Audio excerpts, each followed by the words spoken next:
I'm S.A. Bradley, and welcome to Hellbent for Horror, a podcast devoted to all things related to horror, where I remind you that you used to love horror movies, and you secretly still do.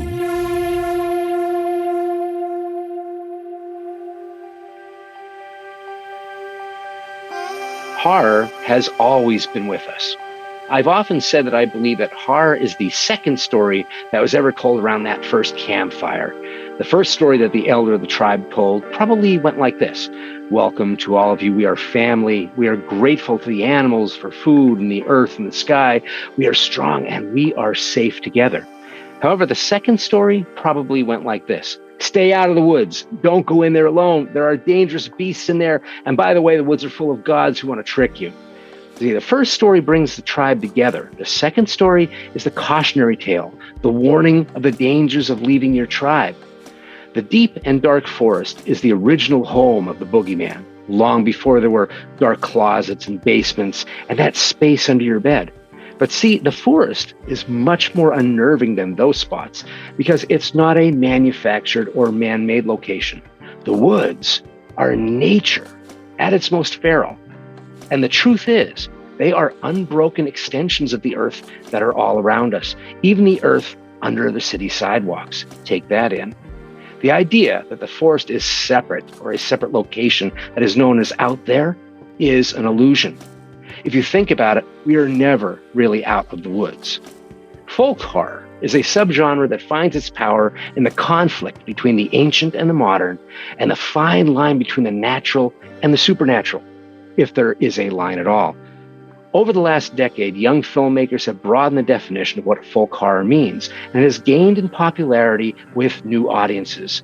And I was privileged to see the new documentary, Woodlands Dark and Days Bewitched, A History of Folk Horror at the Chattanooga Film Festival. It is now making the circuit around many film festivals. If you get a chance, do see it. And today, I'm privileged to have writer, producer, author, editor, and horror journalist Kat Ellinger on the show to talk about folk horror and other obsessions. Now, Kat was part of Woodlands Dark and Days Bewitched, A History of Folk Horror, but she is also the editor-in-chief of Diabolique Magazine. She has also written for Scream Magazine, Fangoria, and BFI. She also writes for Senses of Cinema, and Kat has also written books about the erotic cult horror film Daughters of Darkness and maverick genre director Sergio Martino. Kat has produced documentaries about Hammer horror and even nunsploitation. She's contributed her vast knowledge of cult, experimental, and genre cinema on dozens of DVD audio commentaries.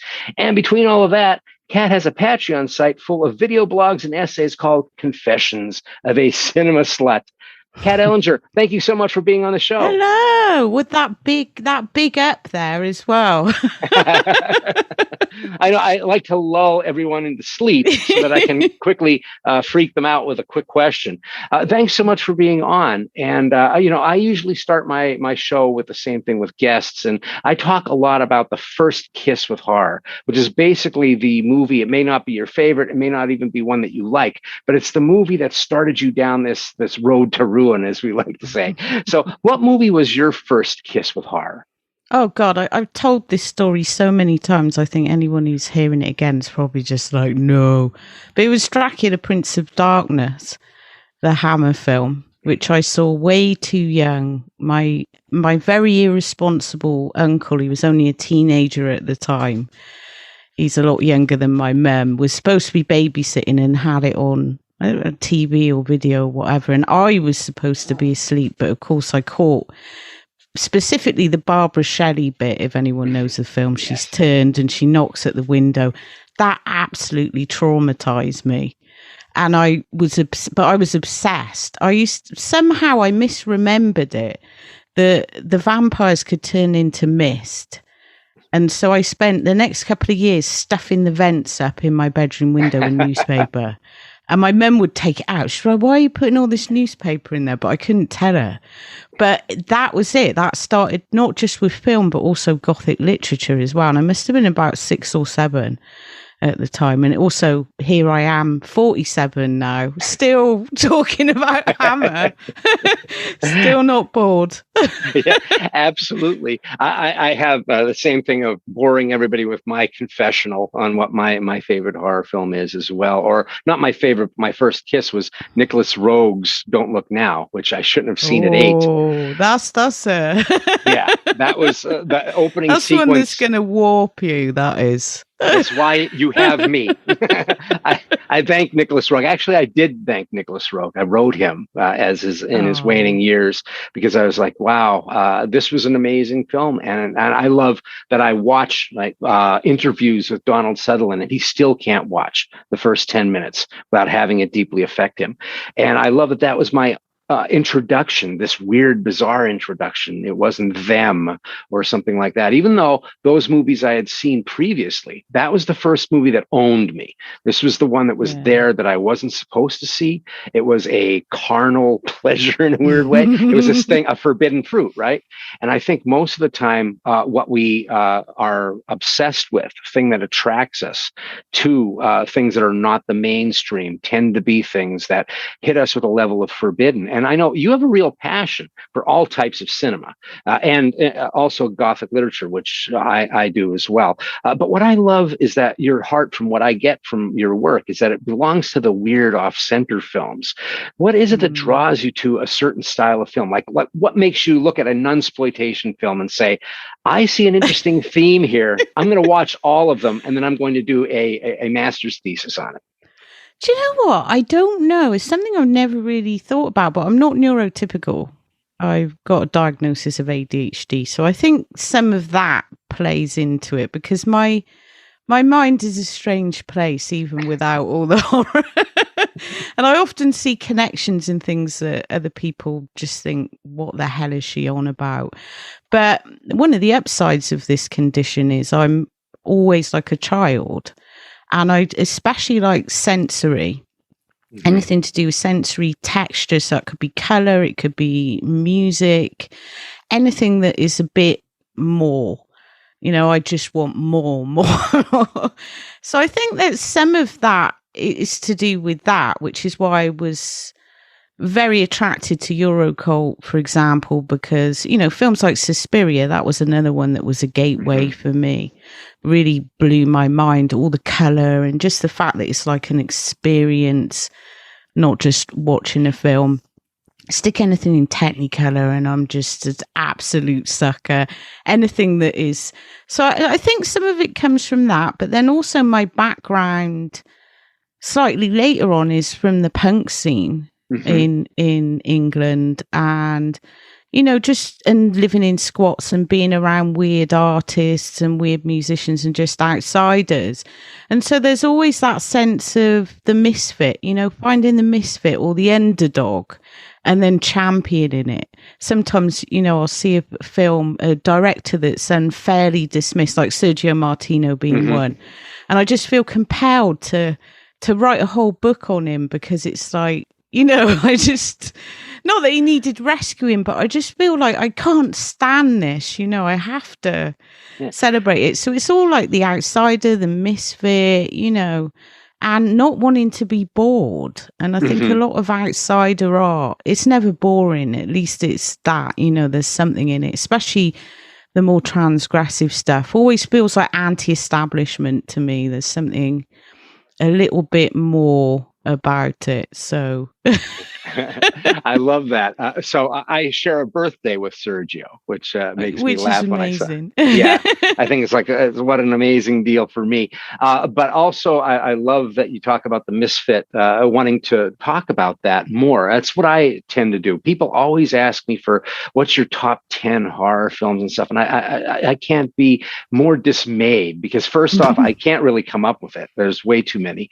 But secondly, top 10 lists to me are somewhat self-destructive.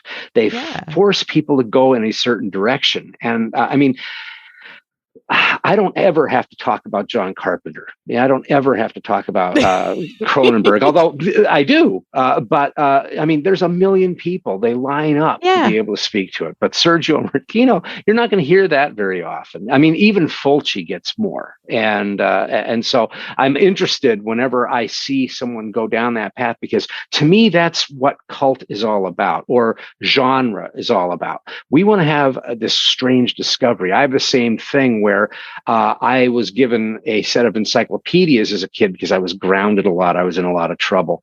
And my father realized I'm smiling because I relate. Yeah. And so I was given encyclopedias. And the first thing I do is I look up dirty words, and then it takes me to somewhere else. And it's the potato chip theory of where everything that I started to learn made me want to find out something more. So the thing that scared me was Nicholas Roeg. And then I found out about David Bowie through Nicholas Roeg from Man Who Fell from the Earth. And, it just went from there. And everything that I loved, my dad was big into Hitchcock. So that was when I found out that director was even a thing, because, this guy is a what? What's a director? What does he do? And then I found out this stuff. Before I know it, my brain takes me in all of these directions. And so I completely grok what you're talking about there. And I love that you talk about color, because color to me is such an interesting piece to what makes a good horror film or a good film. And you mentioned Hammer. So Kensington Gore, the first time that anybody sees, somebody gets shot in the face, is a Hammer film. And I mean, that's what I remembered. I remember this really weird, bizarre, textured blood coming between Christopher Lee's fingers. And they're like pulp novel covers, really, aren't they? Mm-hmm. Hammer, just in period, but they're sleazy, they're really lurid, and they were made that way. Yeah. Curse of Frankenstein, the first, and I do watch a lot of black and white films. I'm not a killer elitist, but even in black and white, you can find so many textures, and it's a texture thing. But the Hammers, to me, they were like all the fairy tale books that I grew up with, because I loved fairy tale and picture books and stuff, just come to life, just more transgressive and with blood and nudity. So they were even more exciting than the picture books, but they're very artificial. Yes. And I love that about them. I don't need my cinema to be necessarily realistic. I want to step into a big picture book where anything's possible. I think that's why literature is so much fun. I talk about that a lot here, that my first corruptor was not television, it was a book, because you could get a book that my dad would think was terribly innocuous, like the book that the Towering Inferno was based on. And it's like lurid sex scenes. Every floor of that building was sex. And so I was like, yes, this is great. And my father had no idea. He looked at books like term papers. Everything that you had to do with a book was an assignment. And so he looked at that completely differently. And you mentioned transgression a few times, and gore and nudity. And when I talk about horror on the show, I say that it serves a role in our culture. And for me, it allows us to have a safe handshake with that Jungian shadow. Also, monsters are metaphors for whatever it is that's in the culture that ails us, that we can't particularly articulate out loud. And so when we have that kind of thing with horror, I think that it has a specific use that we need. In other words, horror is not it's not even a choice in a way. It's something that is terribly human, and sooner or later you need to find that spot where you can examine it. So you often examine, the strange sexual undercurrent and transgressive erotic genre films, movies that get pilloried, that aren't taken seriously. What do you think is the role that these films have in culture? I've always said this, because by trade, actually, I'm a sociologist. That's what my degree was in. I was going to go and be a social worker, and then I was too much of a reprobate for that. So, but I've always been interested in psychology and sociology, and that was my in point. And kind of fell into writing about film just because it was a passion of mine, and I just wanted to start writing, so it kind of happened organically. I didn't ever set out and say I'm going to be a film critic. I don't think many people do, but I didn't do film studies. But the thing that really has always attracted me to horror and comedy, so it's horror and comedy, the two genres where you see society explored our hopes, our fears, our anxieties. You can learn so much about a culture, its beliefs, its oppressions specifically as well. And with comedy, it's pretty much the same thing. But weirdly, they're the two most derided genres of film. And yet there is, even in the most ridiculous Italian sex comedy, you can learn so much about Catholicism and hypocrisy, about marriage values, because it's all in there. And you can find it in horror as well. And I know horror has become more self-aware over the years, but even in really old horrors, you can see it there. And so it's a reflection of us. And you're right, they are the two most human genres, and weirdly also the two genres that connect most with the body. Yes. So horror is about revulsion or shock or fear or whatever. It gets you in, you get some form of catharsis. And I talked about this so many times with my late friend Mike McPadden, and we just started a podcast on comedy and discussed this, Busted Guts, on the first episode. How comedy, it makes you laugh. Horror, it might make you scream or might make you, but it's a purely physical sort of catharsis as well as the big themes. And my issue with film criticism is, over the years, film critics have become more and more attached to the actual experience of cinema as a emotional exercise. You know, in the 30s, for example, I just did a commentary on a 30s film. I'm reading the 30s reviews and contrasting them with more modern ones. And by the 90s, people are like, this is just pap. This is just... but in the 30s, they were loving it because it was the Depression. It was designed to lift people up. And I think a lot of film critics today have completely detached from this idea of film as an emotional or sensory experience, because they have to intellectualize everything so they can prove how clever they are, basically. So it becomes cerebral, but film was never that. It was started in the sideshows. And I think you still find that in horror and in comedy, this connection to the human experience. There's all things that gross us out, or we all have very, like you said about the Woodlands, we're still there. We still have those innate fears, and it's like a safe space to go in and just explore that. And so they're wonderful. They tell us so much, especially how universal horror is as well over the years. Shows that, even though we like to think we're more civilized now, we're still scared of the same things. It's just certain people don't ever want to admit it, do they? Have to make it something. It's not a genre film. It's like, it's a genre film. No, it's not. It's it's a bloody genre film, and you were crapping yourself watching it.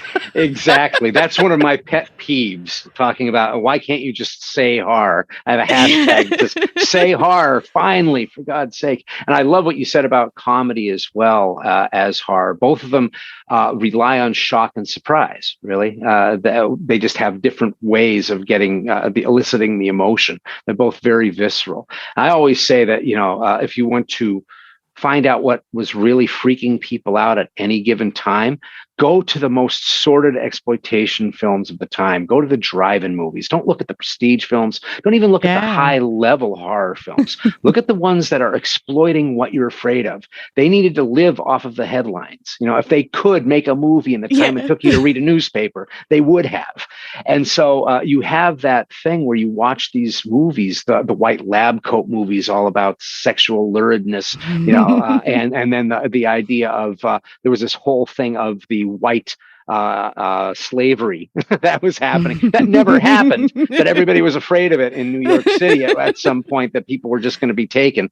And you can see these weird movies that there was a long lineage to them until the next anxiety came up. And so I think that you're spot on with talking about that, and also talking about how we haven't gotten very far away from what has always scared us. And I mentioned Kier-La Janisse's incredible documentary on folk horror, Woodlands Dark and Days Bewitched, which you are in.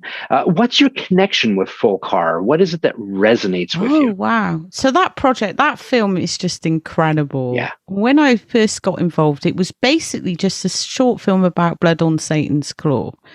And then it just became this huge thing because we've heard so much about folk horror in perhaps the last decade. It's gained prominence to the point, and I say this a lot in essays, but it's become somewhat nebulous in a way, and it's now like a movement, that embraces art and music and culture and all these different things, which I think is wonderful.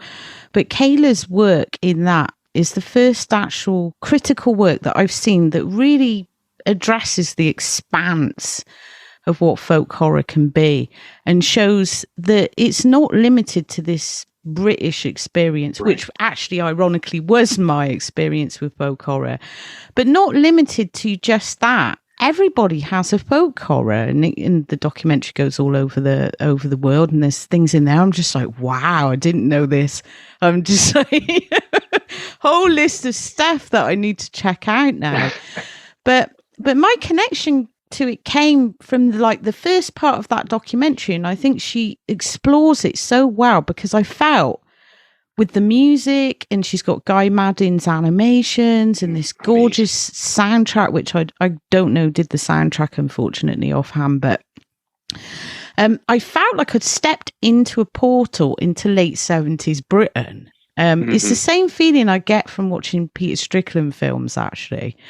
I know a lot of people like to think Peter Strickland's a hipster, but there's something really genuine in Peter Strickland. Like, he's same age as me. He's just reflecting all that weird crap that we absorbed in the past. And folk horror, it was two things for me. First of all, folk horror seemed to be everywhere in the 70s in Britain, from the Owl Service, which I saw a little bit later on. I think it must have been the 80s they repeated it. I was a little bit too young for the first viewing. But Children of the Stones, what else? You had all those weird sort of ghost stories for Christmas, the M.R. James stuff. Yes. The Amicus films, it was just the whole, even stuff like there was this program called Finger Bobs for preschool children. Have you ever seen that? That's only from the documentary. It's insane. Where you've got this hippie guy with little paper puppets and he's a folk singer. It's like stepping into the Wicker Man or something, Bagpuss. I think everybody in the 70s was like at the BBC, because it was mainly a BBC thing, was some mad pagan hippie from the 60s. It must have been, because it was just so much of it.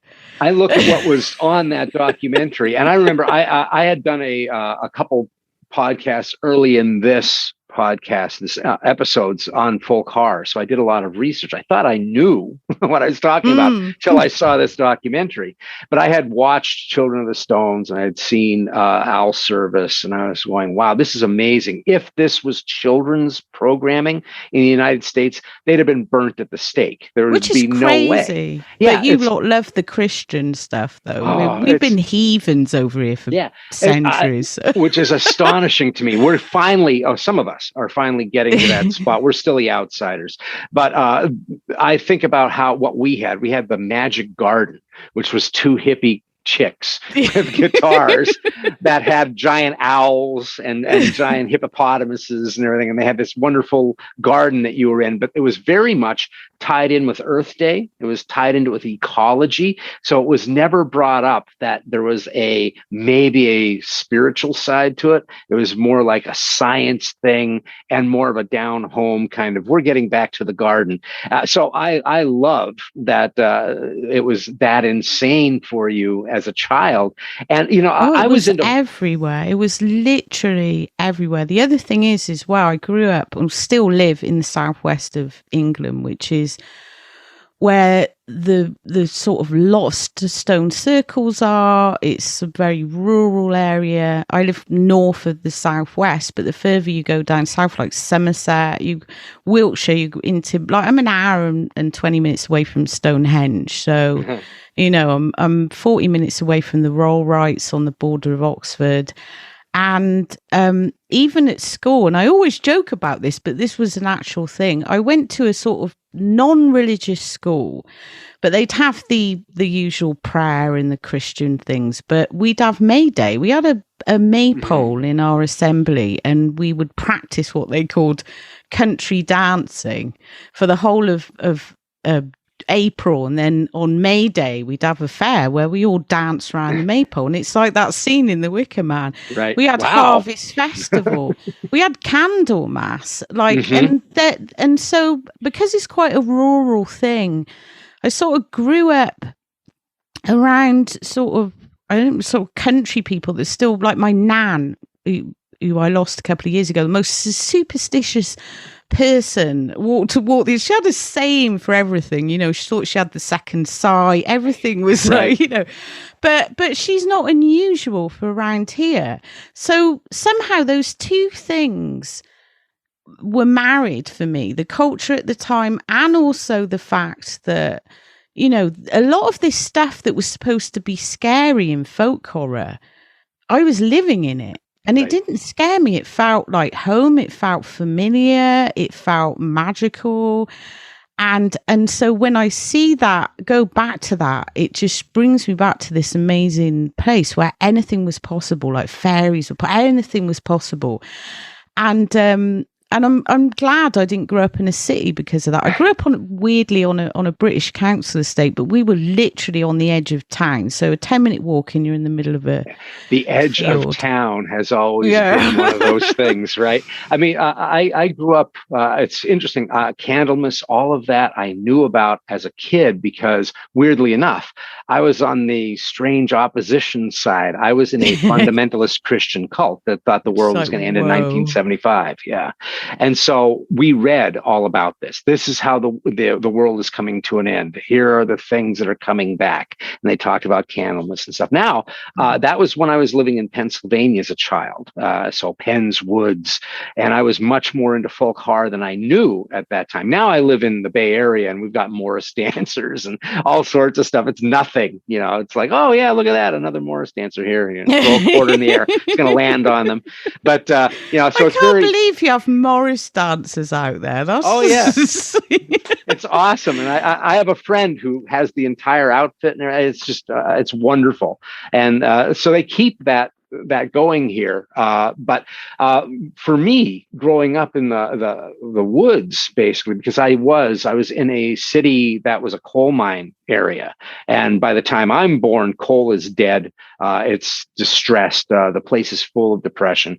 And so the woods were actually my place to go. And I was into things like Algernon Blackwood's The Willows and The Wendigo. M.R. James, you mentioned before, Whistle and I'll Come For You. I had read these things and I found myself really enjoying that. And you talk about the rural and the country stuff.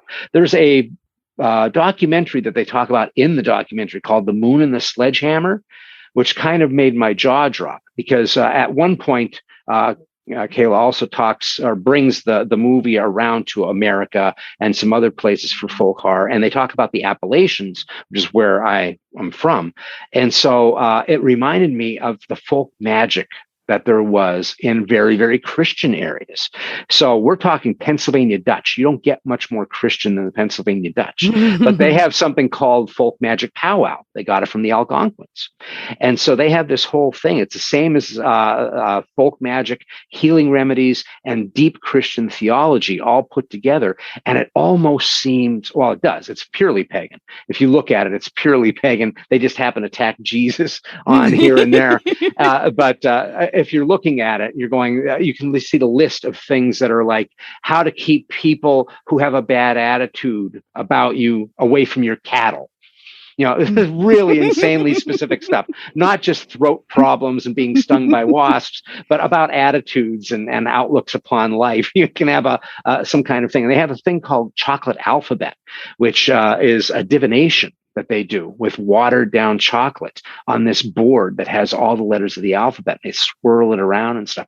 So all of this stuff, I mean, they talk about tarot being a way in and, Ouija boards, but the reality is there's so much. And when I went to Ireland, I went to Ireland twice. One of the things that I saw was going to the old graveyards, and you could see the stones that are very Christian, like a child dies. It's like, we mourn you. And it's really, really sordid and full of angst. And then you go to one that has all these stones on it, little glasses of water on it, and it says something like, they are in the wind. You're like, oh, wow. Okay. We have two completely different worlds that are colliding just inside of this graveyard. And what I thought was brilliant about what Kier-La does, she doesn't give us specific definition to folk horror, as you mentioned.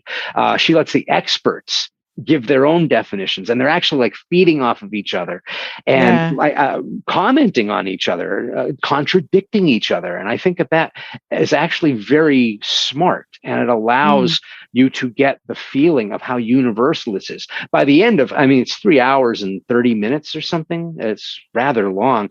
By the end, I'm going, all right, everything is folk horror. Fine. She makes a very good point about how everything could be.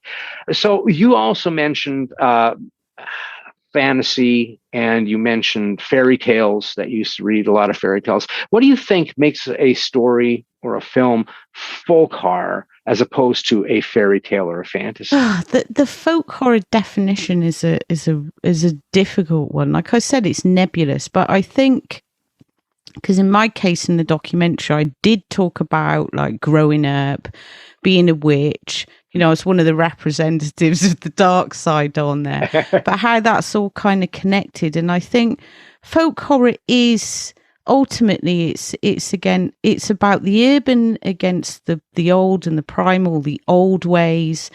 It has to have either some pre-Christian notion in there, like something in the woods, or with the M.R. James thing, they unearthed some occult claw or ring or something. Whistle. Whistle. It has to be a connection to that. And also landscapes as well. This idea of the landscape as a savage force.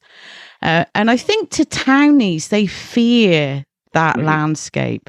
Whereas I grew up so close to it that I'm really excited by folk horror, but I've never been scared by it in that way, because to me, it just opened up all these possibilities.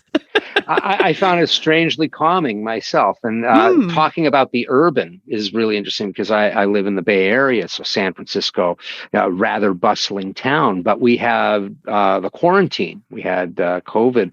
So I would walk the streets at midnight or 1 o'clock in the morning, no one around, just the fog. And I would be at these places that are just tourist traps I would never go to.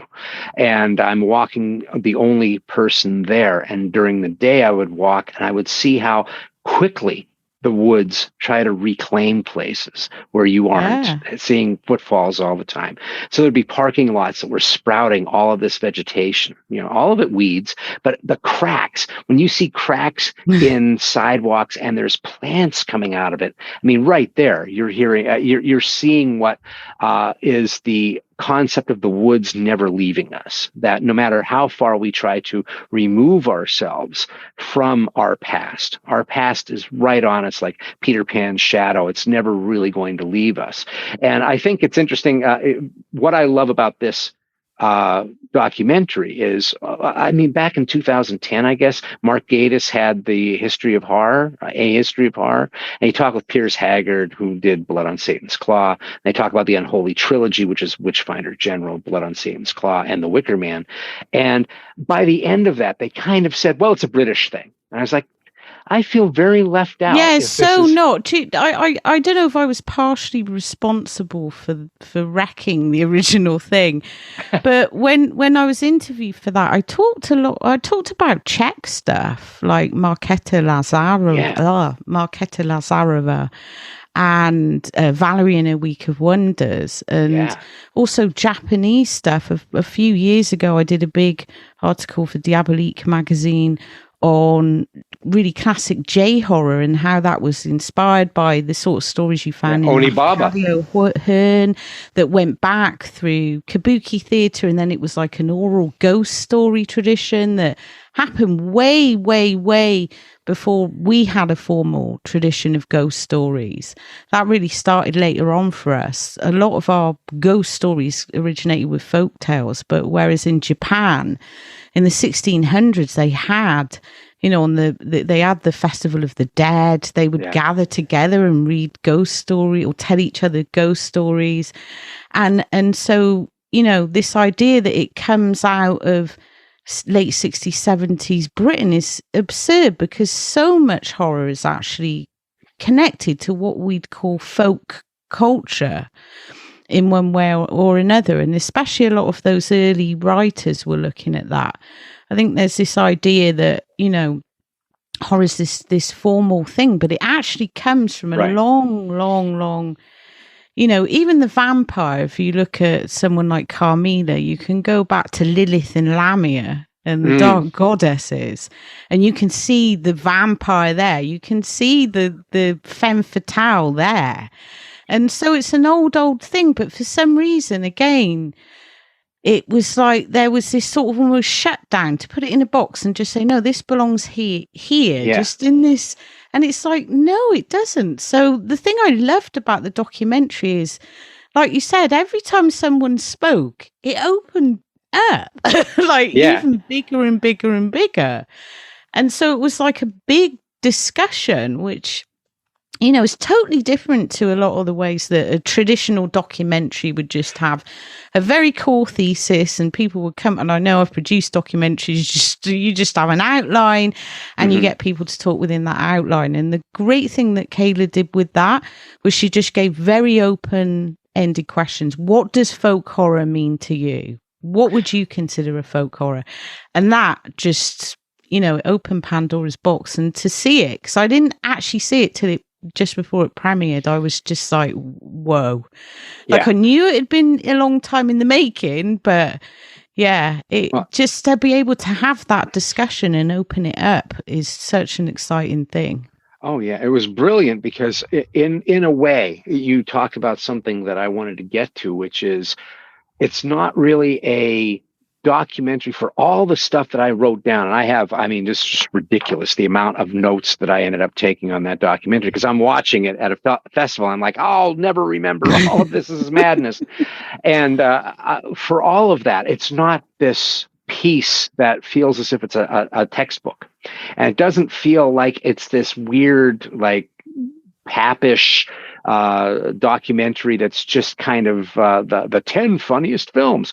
It has this weirdness of being its own folk horror, its own folk story.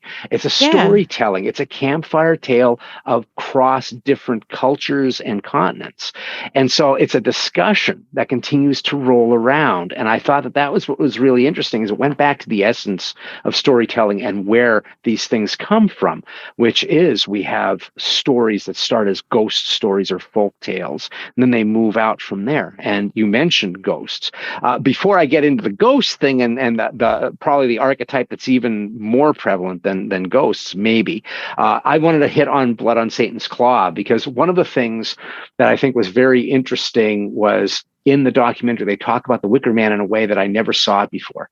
I never saw it as class. I never saw it as Summer Isle is elitist folk feeding off of the people who are lower class. Never saw that. I've always read it that way, but then Britain is very class based.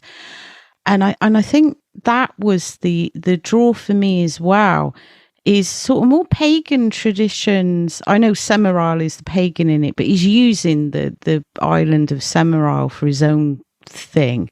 Yeah. But pagan traditions were very much still connected to like a working class background. So the people that were working the farms, you know, my nan grew up on a farm. She moved away from that, but you never took the farm out of her. You know, her kitchen was always full of dead rabbits and stuff and chickens.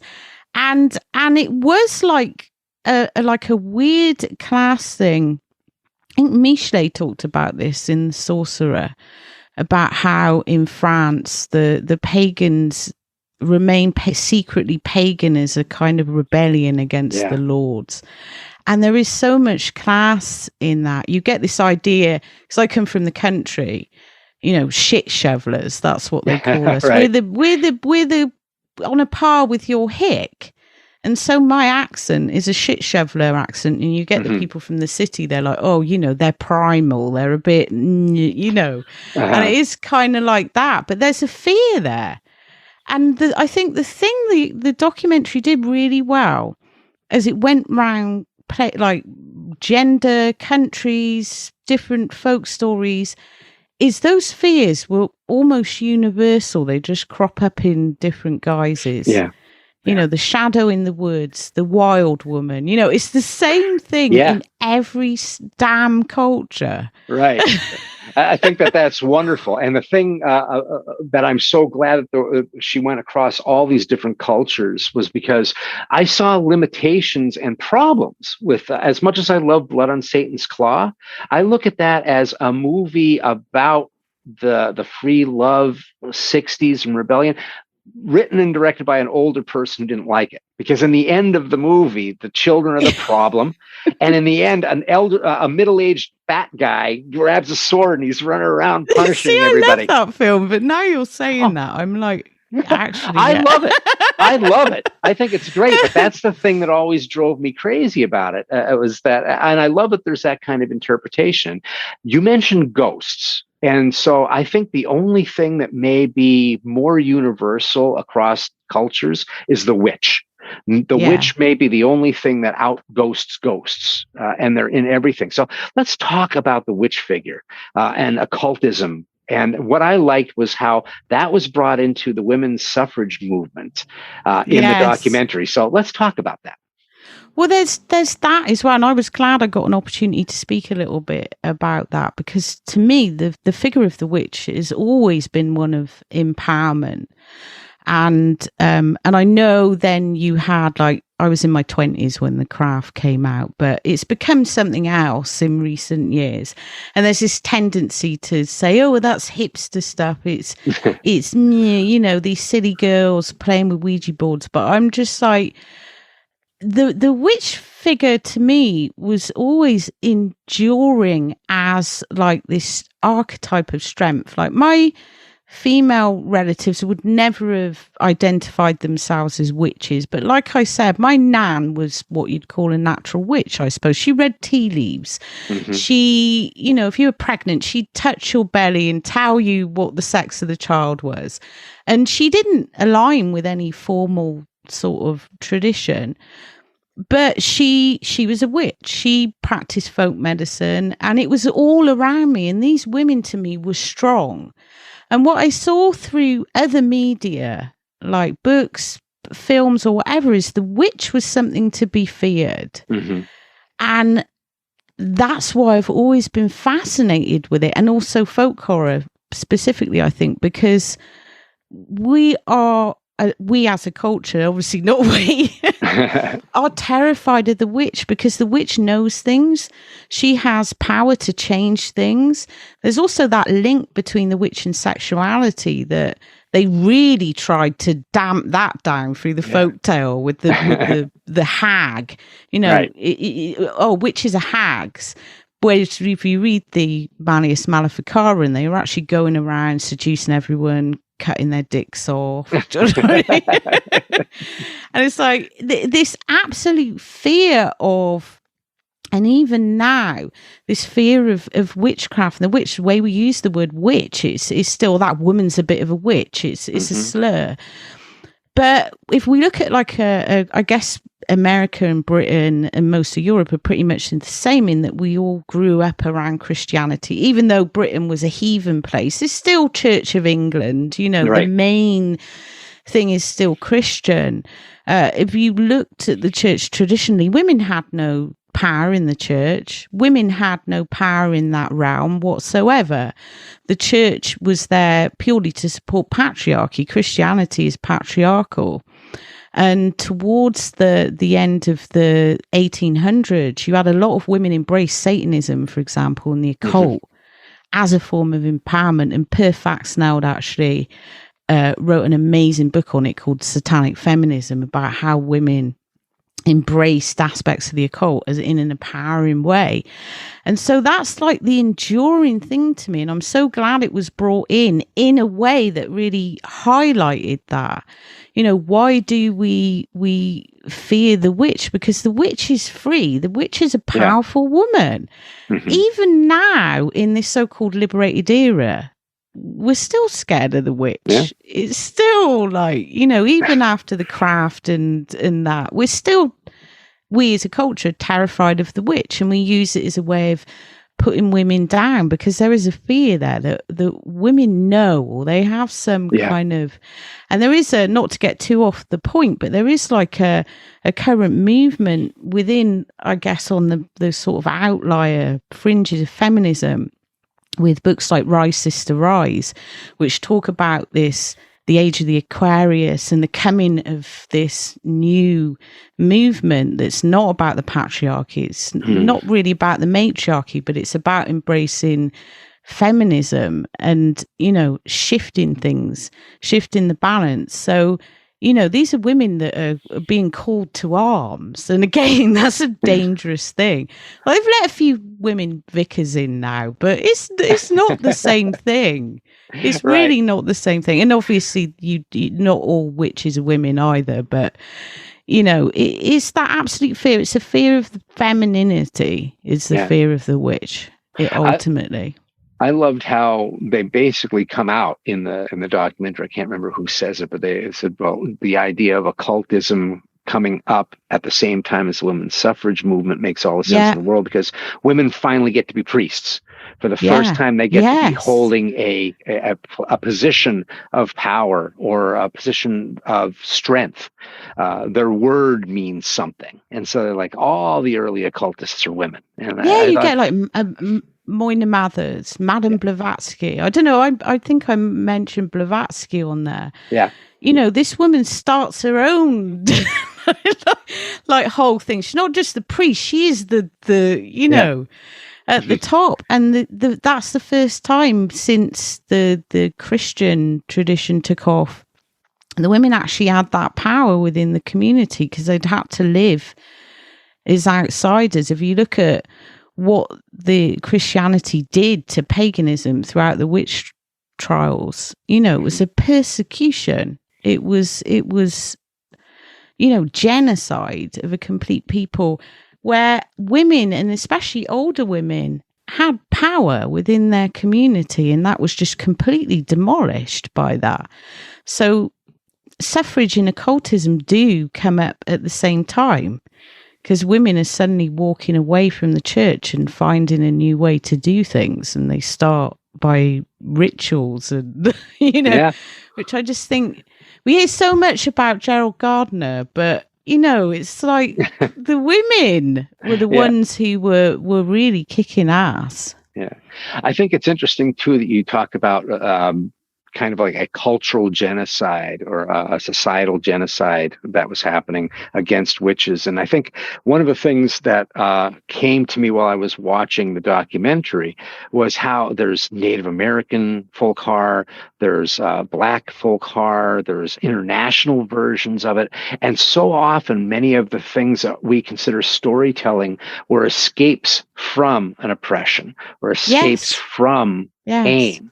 The songs that were sung in the South were not happy songs, you know, and so also the folk tales, the fairy tales, many times come from that, and so I thought that was very interesting, and how also we are never, it's once again a reminder that the woods are never far from us. Like you mentioned how your grandmother was not a witch, but she may as well have been one.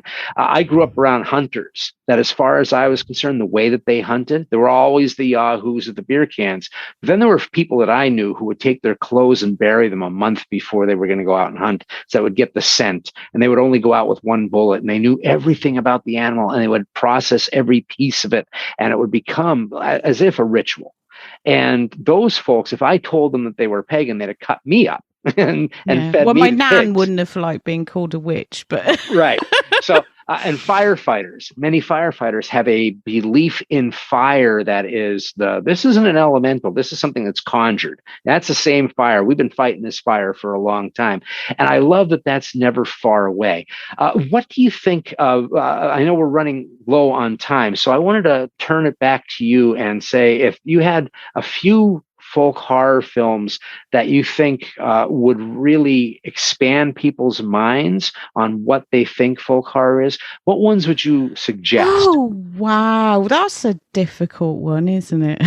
Right. Well, let's pick your new wave folk horror. You mentioned earlier. I like I love a lot of Czech stuff. So the Czech films, Valerie and a Week of Wonders, I think, which was Netzval's sort of novella, which was like an ode to Gothic, but it's really not. It's more like a folk horror with vampires and all sorts of other stuff. But you've got this conflict between the church and the older world in that.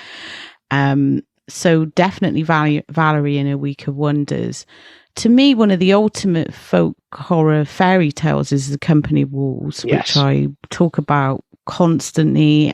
Angela Carter's fiction was all about that archetype of the wild woman, becoming the wild woman, coming into that power, because in her rewriting of Little Red Riding Hood, which she did many times over her career, but that film sort of pulls together a lot of those stories, was all about women not fearing the beast but becoming the beast. Becoming the beast is the way that you get free. And I was really lucky to see that when I was about 11 or 12, and my mum, it had just come out, so I was 11 when it came out. I think it hadn't long come out on video, and my mum was like, you have to watch this. And that changed everything for me. The way I read fairy tales and the way I responded to certain types of horror and everything. The whole time I'm now looking for these archetypes. And so that one I think is really expansive. It doesn't always get classed as folk horror, but it's totally folk horror. It's all about Little Red Riding Hood going into the woods. It's a werewolf tale. It's right. Little Red Riding Hood, and she chooses to become the wolf at the end, which is like the wolf for Angela Carter was purely a libidinal, magical creature. So it's very tied to sex. So I'd say that one definitely. I would also say something like Picnic at Hanging Rock. Yes, I love it. Which is, I was so happy that they brought that up in the documentary. Yeah, which I've just done something on that recently, which hasn't been announced yet for a publication, but all about how that is really like a variation of Little Red Riding Hood, and it's don't stray from the path. Yeah. And the way that I've always read that film, without giving spoilers, it's about a group of girls, the turn of the century, they go up to the Hanging Rock picnic and they disappear. I've always read that film, and I think it's in there deliberately by Weir. And when I wrote about it, I argued why I think it's there, I'm not just conjuring it. There's this sense of empowerment and liberation that they're going towards something in those stones, like something old, like a god or something.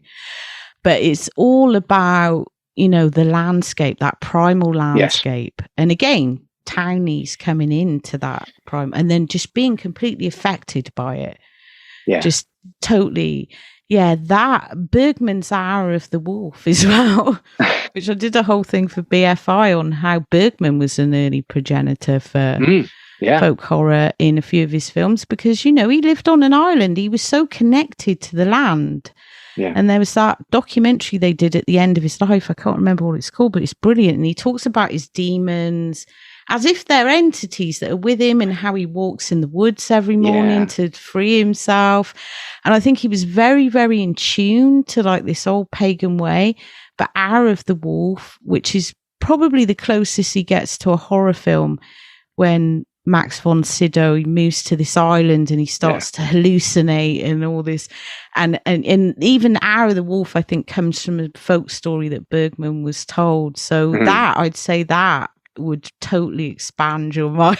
Yeah, I love that. And Seventh Seal is one that I also Seventh Seal, yeah, it's a about a lot. total folk horror. I mean, he did a few that even The Magician has got aspects of folk horror. And I don't think, because Bergman was Bergman. Bergman was just doing Bergman, but I think that was so much part of him. Those folk stories and those fears and his deep, profound connection to the land that it's in some of his films, and he wasn't a happy guy, so it comes more on the horror end than people on these islands all enjoying themselves. Yeah. So you mentioned early on, it was something that I was going to bring up, that in the last decade, it seems as if we've really had a resurgence and an expansion on what folk horror is. Why do you think there's been such a connection, a moving towards folk horror, even when it's things like Ben Wheatley, but there's even Ireland's been nothing but movies. I don't know. I think some of it is people like Ben Wheatley, people like Peter Strickland, although Strickland doesn't specifically make folk horror. You can see that weird stuff from the 70s in it. And so a lot of those people who are around my age, sort of mid-40s to mid-50s, are kind of coming of age now, and they're putting that specifically into their work because that's where their inspiration comes from. So I don't think anyone is like consciously set out to say we're going to revive folk horror. I think that just happened. But I don't know. I think culture's changed as well. I think people are moving away more from the sort of accepted conformity of religion to find new things. I mean, even in the mainstream, there's people are doing yoga, they're doing meditation, they're doing shamanic drumming to chill out. And so I think there's more of an acceptance for it now these days. It's like, this weird sort of culture movement. And it's happening in music as well. There's like a parallel. A lot of these bands that are what I'd call folk horror bands, if that's even a genre. Dark Pagan. Dark Pagan. Yeah. I've been listening to tons of Dark Pagan recently. Which is a lot of fun. I will say that I kind of agree with you, and I think that we're going to find out why. Because as I mentioned before, if you want to find out what was really bothering people in any decade, watch the exploitation films of the time. I think kind of like what Tobe Hooper said, because you can make a movie and you may not know what it's all about for 20 years because it's hitting on an unconscious, subconscious level. There's a reason it's come back, and it's come back over the last decade or so. First of all, there seemed to be a resurgence in interest in the older stuff, and then newer stuff coming out from that. But like you said, it's a reflection of something.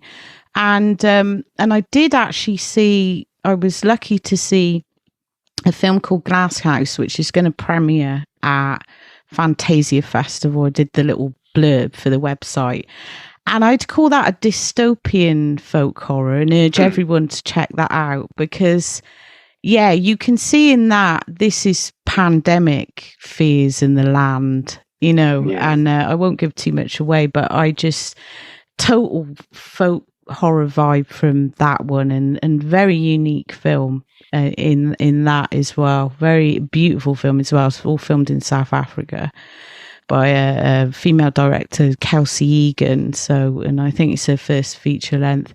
But I think we're going to be seeing more of that. I mean, The Witch, which personally I didn't like because I didn't think they were living deliciously enough. But right. I get you on that. If it was directed by Tinto Brass, it might have been better. We needed Tinto Brass's The Witch. But no, it's the same sort of vibe in there, this thing of going into this place. And I'd love to know what's actually under it. What's actually fueling that. Like, to me, I'm like, it's come home. I'm just right. More. That's wonderful. And that's a great place for us to be able to have a stop here. Thank you so much, Kat, for being on. And thank you for being on the show. Is there any where that people can take a look at more of your work? Do you have any new projects that are about to drop that you'd like to discuss right now? Oh, yes. So you can catch me on Patreon at Kat Ellinger's Confessions of a Cine Slut. Also at Diabolique Magazine, a lot of my stuff is on there. And talking of fairy tales, I've been branching into erotic fairy tales. We need to talk which you more. Can find, which I'll have to come back again. Yes. And talk about that. As a series called Chamber of Beasts, which are inspired by people like Angela Carter and Valerian Borowczyk's films, mainly about women sort of, I guess, sort of embracing that animality.